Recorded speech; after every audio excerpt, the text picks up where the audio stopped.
I am so excited to have my friend Marianne from Canada here. These people made such a trek to join us at Utah Mhm. Day of Discovery, and I cannot wait to hear what she has to share today. Hung by your tongue, the power of your words. Take it, Marianne. All right. Thank you. Thank you, Sheila. And I just want to start off by, well, first of all, I'll tell you my name, Marianne Noad. I'm from Canada, West Coast Canada, beautiful, beautiful location to live. And I just want to, first of all, say thank you to Sheila for inviting me into the Solex family. And if she had not done that, I wouldn't have met all of you. And people that are going to listen to this recording later, I look forward to meeting you all sometime soon. And hopefully it'll be at a Solex event because we just wrapped up DoD 2025 and it is beyond my expectations and I feel so full right now. So anyways, I want to talk about the power of words. And I'm not sure that we really recognize or think about it. It's something that we just do. We just talk, right?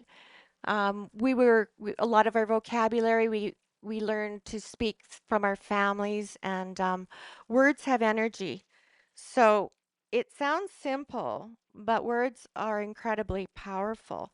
And I'm going to look at my notes a little bit, and then I'm going to tell stories because I'm a storyteller, and we've heard so many amazing stories today. And isn't that how we share? We use words and our emotions, and we impact and we change lives, and we can uplift people and ourselves, or we can take them down with our words. We can take ourselves down. What's our inner voice? What do we tell ourselves? Are we even aware of it? And so how we choose to express ourselves has a profound impact on our lives. And so I just want to explore this a little bit more. The resonance of words. So how do words begin? They begin with thoughts and emotions. And then we use the words to express that. So our words are full of energy. And Dr. Emoto, and I'm sure many of you may know of this, yeah, of his findings and even some of his amazing experiments. For those of you who don't, though, I want you to go online and have a look and check it out, or better yet, maybe buy one of his books. One of my favorite books that he wrote was Hidden Messages in Water. And so Dr. Emoto, I think it was about 2003, 2004 when I discovered his experiments and what he was showing the world.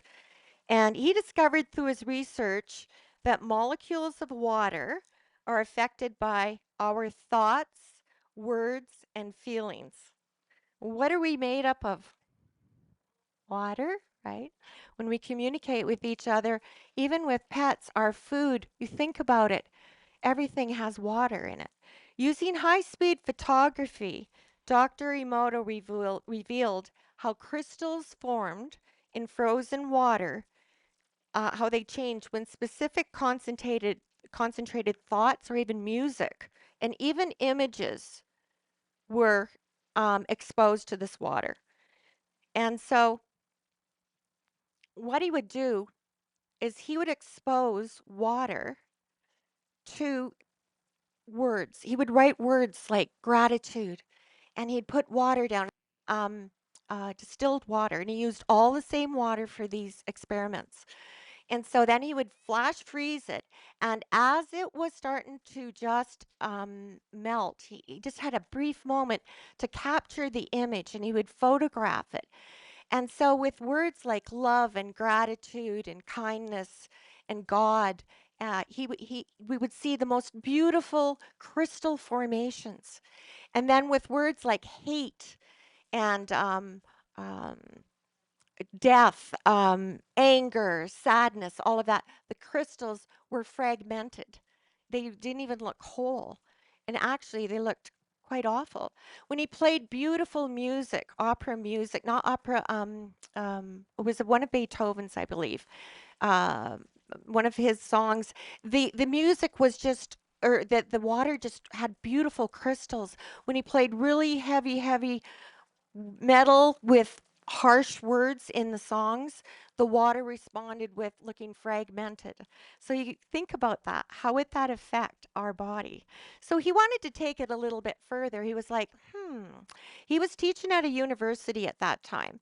And so what he decided to do is he would take two vats, he would cook up one batch of rice, but put that rice into two different jars, and he sat them at the back of his class.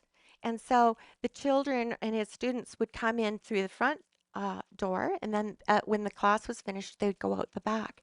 So he asked them to help him with this experiment. And he said, when you leave the class, there was a sign that he'd put love on one jar and hate on the other jar. And so he said, when you're leaving the class, the jar that says love, speak lovingly into it. And with the jar with hate, say, hateful words and really awful things to that race. And they were laughing. They thought this is great. But he said, but I really want you to be feeling love. Think of something that you love when you're speaking into that rice, and just think things that you just hate, really get that emotion going. So they did that. In 30 days, the jar with love written on it was as pure and clean and whole as the day that he'd put it in the jar. It didn't smell. It wasn't rotting. It was perfect. It was edible. There was no bacteria growth in it. They were like, wow. The other one with hate, where they had projected those words, those phrases, that emotion into the rice, was rotten and black, and it stunk. And it was, you could not eat it. And so he was like, wow. And he went on to do many more things. And so we're imprinting ourselves with our words, and we're imprinting and creating our realities with our words. And I want to tell you about an imprint that happened to me when I was about 4 years old. And it wasn't until I was actually in a class learning about why I was having issues with wealth, right? Where did that come from? How come I kept hitting my head, kept hitting this glass ceiling? I couldn't get past a certain income in my life. And so it was in one of these classes that the instructor started talking about the imprint of money, and wanted us to go back. Could we remember it? And many of the imprints we can't we don't know. We can't remember. Some of them come when we're carried in our mama, right? And so um, I started thinking back, and I was 4 years old, and we lived on this farm, and I had found a quarter on the floor, and I was elated. Oh my God, I had money. I really hadn't held money. Now, I'm 67 years old, so back then kids, just we parents didn't just give us money. They would take us to the store and buy us whatever we wanted. But I saw the power of money. I saw that it bought me ice cream when they took me to the store. My mom and dad had bought me a dolly, this dolly I really loved. And I was like, oh, I felt so empowered. I had money. So I ran into the kitchen, and I was holding on to that quarter, and I started tugging on my mom's uh, skirt. And I can actually still see this in my mind. That's how imprinted it is. And I'm tugging on her skirt, and she was talking to somebody across the kitchen. And so she's, how kids, mommy, mommy, mommy, I'm pulling on her skirt. So she's a little exasperated. Finally, she says, what? What do you need? I said, Mommy, I have money. I found it. And I showed her that quarter. And I remember that moment. I was so excited. And do you know what she did?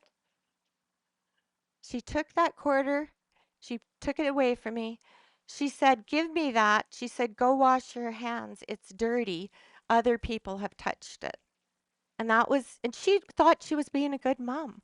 It wasn't like she was going to give me the quarter back, or that she said I couldn't help. But in that moment, I was devastated. And that was my first imprint of money.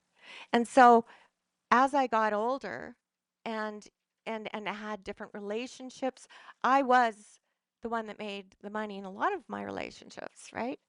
I was a single mom and that. But I didn't really want to have money. I didn't want to be responsible for money. So I would give that responsibility to other people. You know, my partners I was with, my accountant, I didn't take care of my bank accounts because I had this imprint that money was dirty, and somewhere subconsciously that was still playing in my mind, right? And I want you all to think about right now, what was your first imprint of money? So that was burned into my subconscious mind. And we know how powerful the subconscious is. How do you change that, right? How do you change that? And so you can go to talk therapy, you can do all these things, or you can join Solex and you can get the AO scan and you can use inner voice that will get into that subconscious, the things that maybe I don't remember. So if that's the one thing I remembered, what are all the other things that we don't remember that are stuck in your mind, right? What were the words that were given to you that have imprinted you with belief systems that aren't yours and aren't even true? They're not true. So what if, I say to you, what if we could actually give a sample of our voice, and many other speakers have talked about the power of the inner voice. And all we have to do is listen to beautiful music and have frequencies fed back into us through a right and a left speaker, and relax and let it go in and start to reprogram and get a different flow through your left and right hemisphere of your brain and balance you out. I think that this is so remarkable how many people need this for so many levels, on so many levels of life. We all do. There's not one person that couldn't benefit from that. Now, what about the words? Let's go back to the power of words. So now we have mind sync and we implement the mind sync with beautiful words and affirmations and we listen to that. Those two are so important. Now, we've talked about that. I want to take it to another level because we haven't really talked about the multicast. And I want to tell you my experience with the multicast, right? So remember, Lauren Svensson, our leader, the brilliant man who developed this and is behind all of this technology, he said first and foremost, inner voice, most important. So I want everyone to realize that I am saying, please use inner voice and mind sync every day. Please do that. However, what if you had family members who don't buy into whatever you're doing? I mean, does anybody have that happening? Yeah. Anybody, experiencing that? Family teach me the most in life. I love my family, and I can really hold my energy with a lot of people and be there for them and whatever. But boy, I'll tell you, my family, they can trigger me just like that, right? Just boom, boom, boom, boom, boom, boom, boom. They're my biggest teachers, and I'm so grateful to each and every one of them. I'm just going to set this over here for now. And so, um, my sister, she said to me, why don't we put my brother in? Let's just do it. We'll ask him.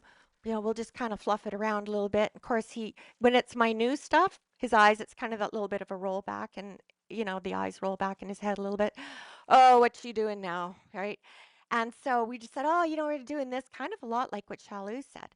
Just let me play. Let's just see it. I mean, what do you got to lose? And it's not going to hurt you and all this stuff. And, well, what do you need? Well, I have a picture. I know when you were born. I know all your details. May I do it? Yes. Well, I started to run playlists on him for he tends to be, he has the biggest heart, but somehow he has this self-doubt in him that he's not doing enough, and or he gets moody. And we would never, why is he moody? What's with the mood? So I started to, use the flower essence, and it would tell me where he was emotionally at that moment, which gave me the idea of the affirmation that I wanted to write in the multicast, right? And so I saw a pattern over time. And I started to recognize where I should really be, focusing with the affirmation. And so I wrote an affirmation just for him. And then I had a playlist and I started to do it. Well, guess what happened? My brother's just turned 75 years old, and this just happened in the last year.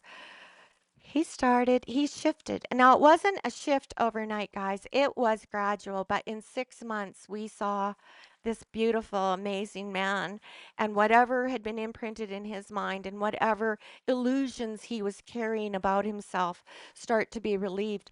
And he is so joyful.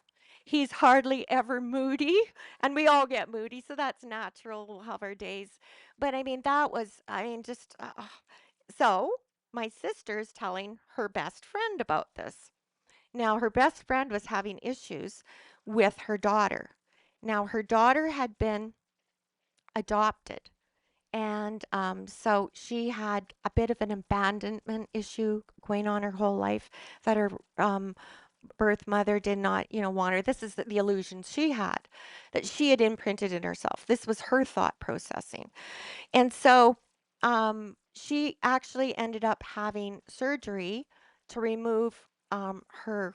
Uh, she had uterine a disorder. She had to have everything removed, her female organs, and she refused to take any hormones or anything. She didn't want supplements. She was just, white knuckling it.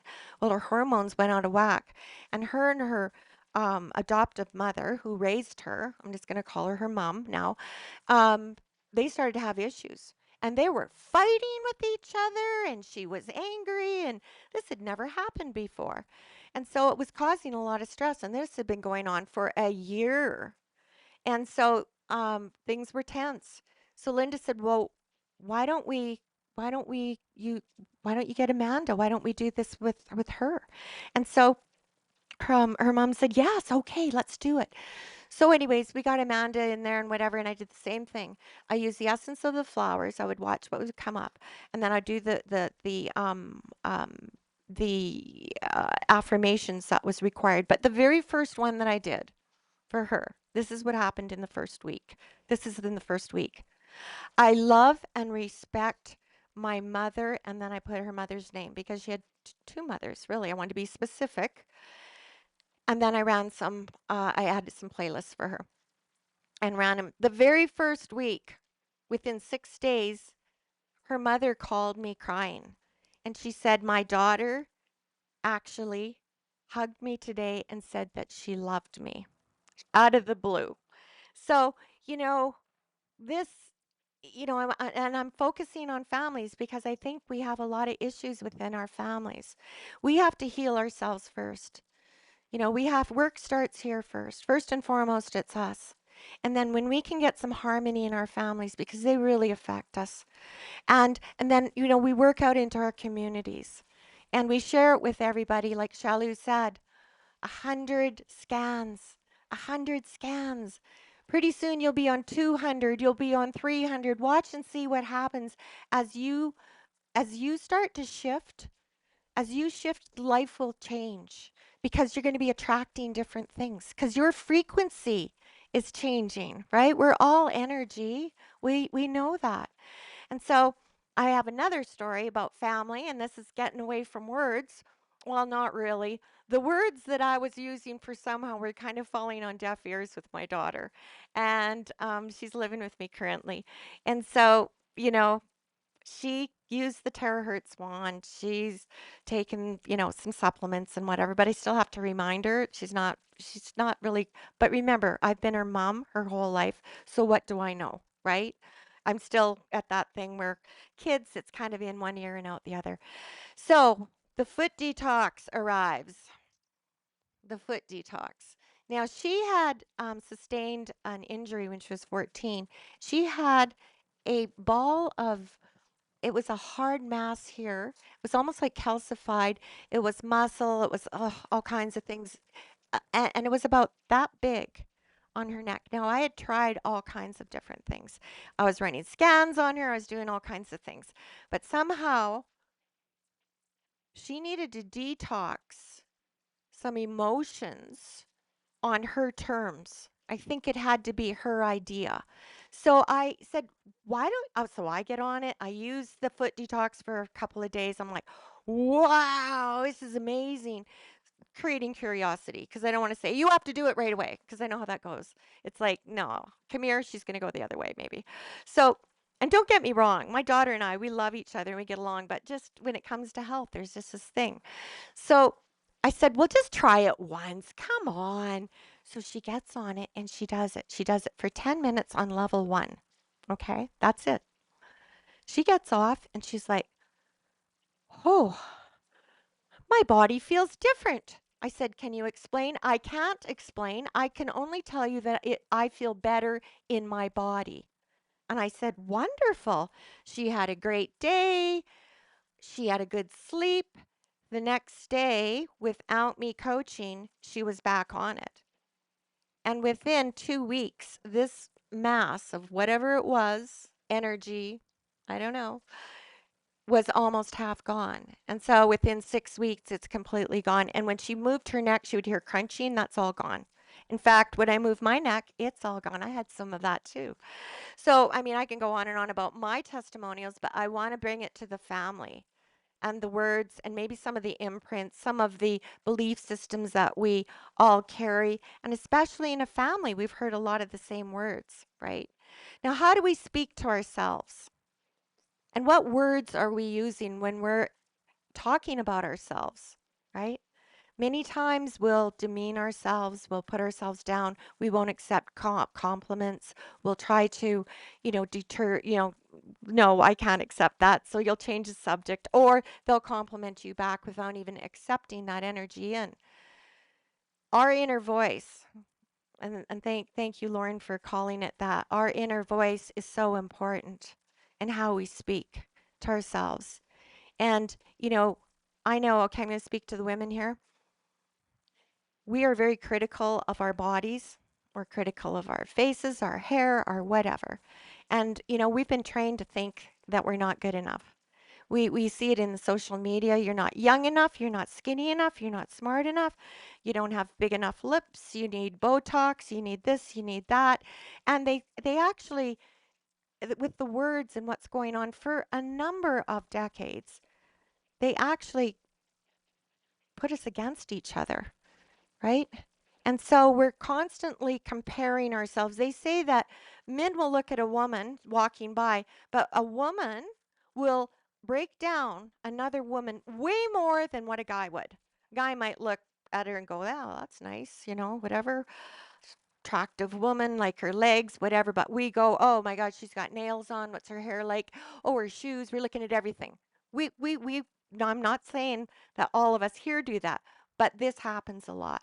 And it's because we're comparing ourselves. And none of us should compare ourselves to anybody. We are so unique and so beautiful. And there is no one like me, and there's no one like Daryl, and there's no one like Shalou, and nobody like any of you guys are all so unique. And there's a genius inside of each and every one of you. And so if somebody has something you don't have, don't envy them. You should be like, "Wow, they're so awesome." And make sure that you figure out who you are and your gift that you share. And Dr. Darrell and I were just talking about teamwork and how amazing it is to have collaborations and team come together because we're not all strong in the same thing, right?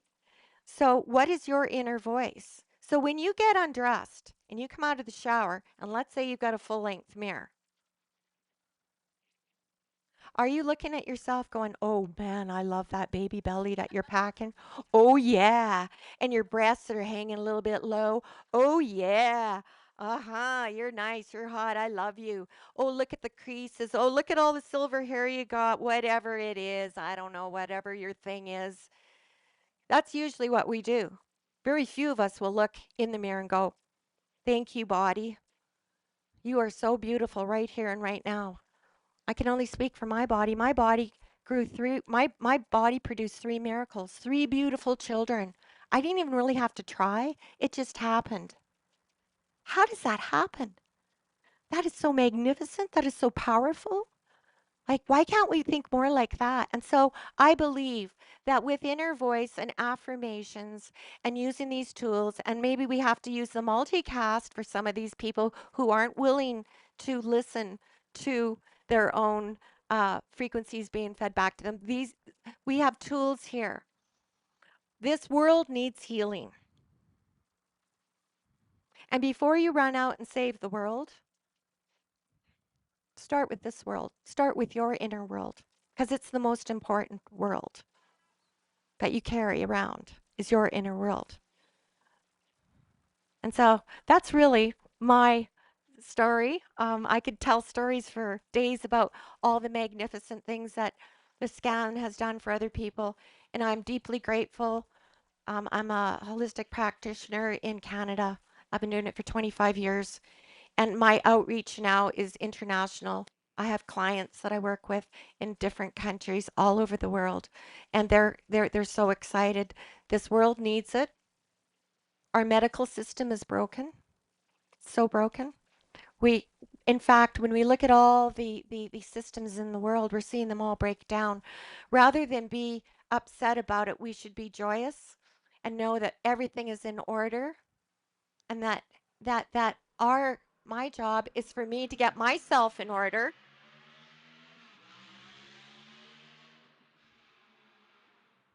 and share this technology, share this company with as many people as I can, because it's a collective consciousness that's happening here. And we're seeing two different consciousness now. There's a fearful one and there's a beautiful one of saying, let's create new communities. Let's create more support. Let's create more ways to new ways. And actually a lot of these ways, I think it all goes back to its nature, it's God. We're actually working with the natural frequencies and creation of this beautiful planet. And each and every one of you have got your own universe to work with. So anyways, I hope that this has spoke to somebody, that my words have impacted you in some way, to love yourself a little bit more, to have a little more patience with yourself and others, to be kind, to be generous, and yeah, and be optimistic and be happy. Life is good. So thank you. Thank you so much. That was more gold. Oh my goodness. Any questions or comments?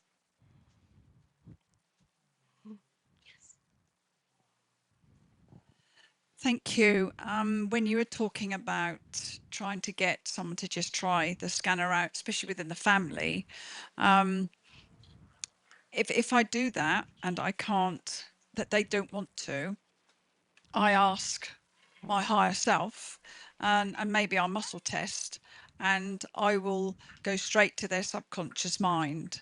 And if their subconscious mind says yes, they need some help, some healing, I will Mm. I will carry on and I will scan them. That's a beautiful, beautiful, integral way of doing it. And yes, we have actually used that method, because just even approaching a family member with this would be immediate shutdown. So that's when we do muscle testing, we do incorporate kinesiology, and yeah, and ask, yeah, and be respectful. And if we get no, we do not do it. Okay, we have to honor. We have to honor ourselves and we have to honor other people and where they're at in life. Remember, we're all in a journey. They may not be ready for that yet. They still have some lessons to learn. Goodness me, all the lessons I learned. Wow. I'm glad that, nobody interrupted my process, because I had to go through all that, right? And I'm not saying my life's perfect, but I'm more accepting of what I'm going through. And yeah, okay. Thank you. It's not a question, but just something that I did is at Christmas time, I gifted my whole family. I said, I'm going to run a set of scans for you, and that's my gift for you if you so choose to accept it. And who doesn't like a gift? There you go. That's perfect, Shalu. Thank you. Or even a friend that may be kind of, on that. Yeah, a gift. Who doesn't want a gift? And see what it is? It's a shift in how you used your words, right? So words are very important. I really want you to start to listen to what you say to yourself, and and pull it back in and correct, and not beat yourself up. This isn't about you going in, oh, I said that again. Ah, I'm so stupid. None of that. This is a time to say, oh, I love myself, and I'm changing that, and I'm in the process of changing this choice of words and phrases that I use. So thanks, Shalu, for that. Excellent points. And that's exactly what we have here is a gift to humanity. Thank you, Lauren. And so remember that when you're talking to people, you are offering them a gift. Thank you so much, Marianne. Thank you.